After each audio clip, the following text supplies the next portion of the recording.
আসসালামু আলাইকুম। বাবুল এগ্রোবিটিতে আপনাদেরকে স্বাগতম। বন্ধুরা, আমি অনেকগুলো ইউটিউবে ভিডিও দেখলাম, যে ভিডিওতে দেখা যাচ্ছে যে ডিম পাড়া কোয়েল পাখি বিক্রি করে।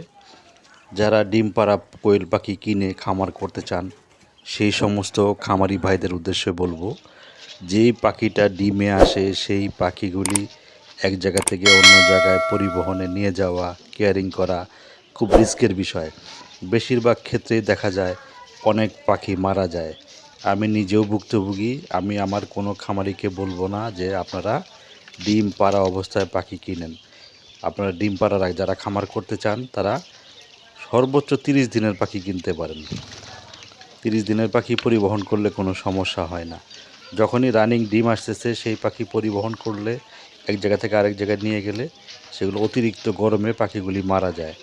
সকল খামারিকে বারবার অনুরোধ করতেছি, আপনারা সাবধান। ধন্যবাদ। ভালো লাগলে আমার ভিডিওটি সাবস্ক্রাইব করবেন।